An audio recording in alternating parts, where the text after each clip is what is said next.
top 10 quarterbacks of the 2025 season so far. Could this list change? Absolutely. Number 10 on this list, I'm going with Justin Herbert. 2,700 yards, 19 touchdowns, 9 interceptions, a 60.4 QBR, 350 rushing yards. He has done a great job of using his legs this season to extend plays, extend drives. I think specifically in the Chiefs game where he used his legs to then close out the game versus the Chiefs. The main thing that's holding them back this season is just health overall. Obviously, you lose Rashawn Slater in the beginning of the season. You lose Joe Alt twice this season. You lose two of the guys that you kind of predicated this rebuild around. Justin Herbert, who you planted your flags like this is the direction that we're going to go. We're not going to go and grab a top wide receiver. We're going to grab these top tackles. And to be able to stay afloat, have 7 wins with this team, with the surrounding cast, even if Marion Hampton gets hurt, Najee Harris tears his Achilles, to be able to keep this all afloat with all of the injuries going around and having the good year that he is right now, I'm going to clock Justin Herbert at 10 this season. At number 9, I'm going to go with Daniel Jones. Might shock a lot of people, obviously, because Daniel Jones kind of rose from the dead a little bit. I mean, I think he's firmly in the comeback player of the year discussion. What's he coming back from? Being ass, because that matters. I think that like a lot of people are like, well, what did he come back from? It's like, well, if you were ass and then you turn it around and you like take a team and win the division and go to the playoffs, I mean, obviously some stuff still has to happen. I think that matters.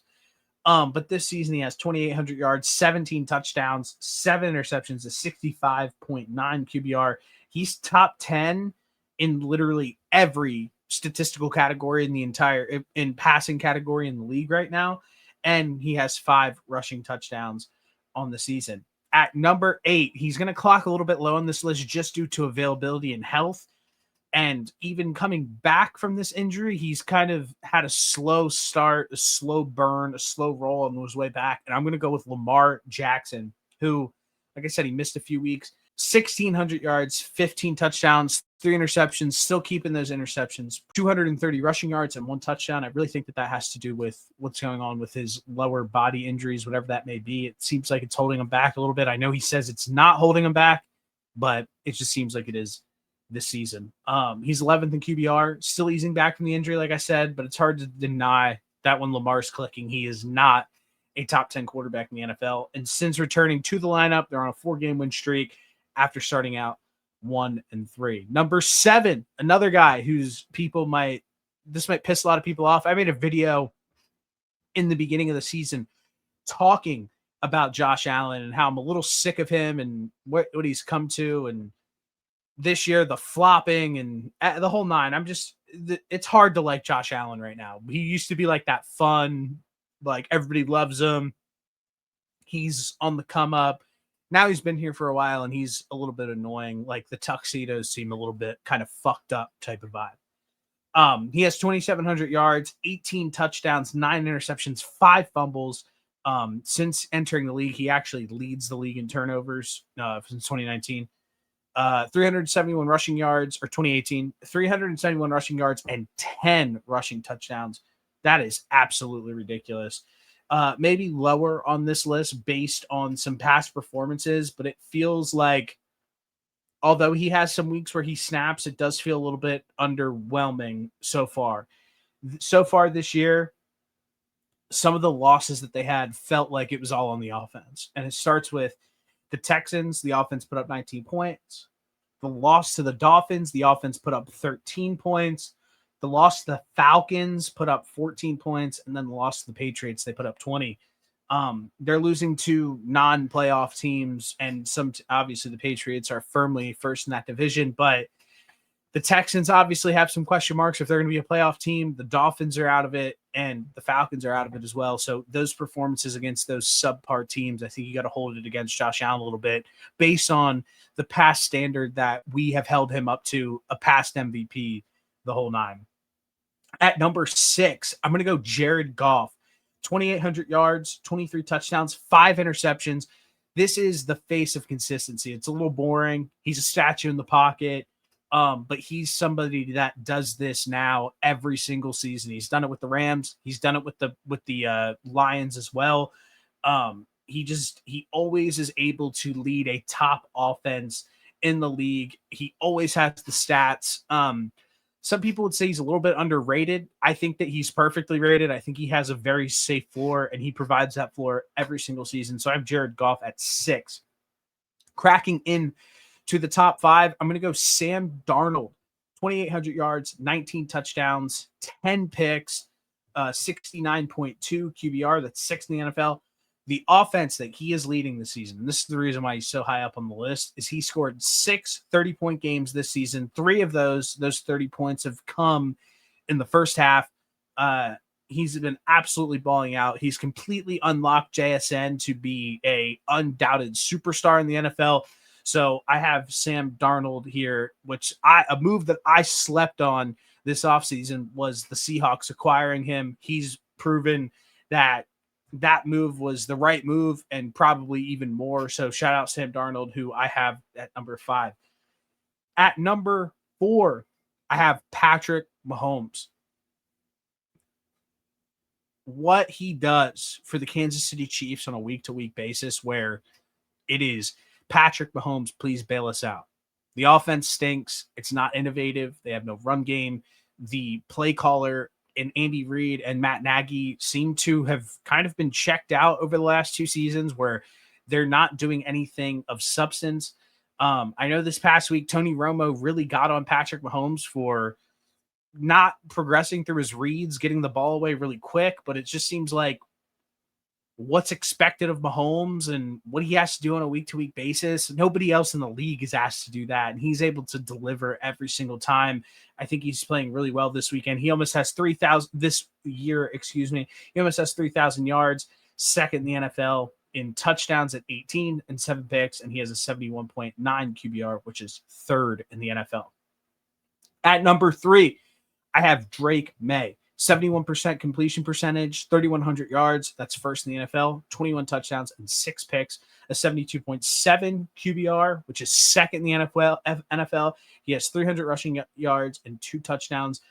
The reason why the Patriots have turned into a true contender is the elevation of Drake May and who he has become for the New England Patriots. Obviously, you bring Mike Vrabel in, you bring Josh McDaniels in, but that was a big feat to then shake off all the rust that happened last year, although he did show flashes, and to just step up and prove that you're able to be a franchise quarterback, that you can be in these MVP discussions. The reason why he clocks in at 3 and not at number 1 or in the top 2, which I feel like a lot of people would probably have him at 1 or 2 this season, is just strength and schedule.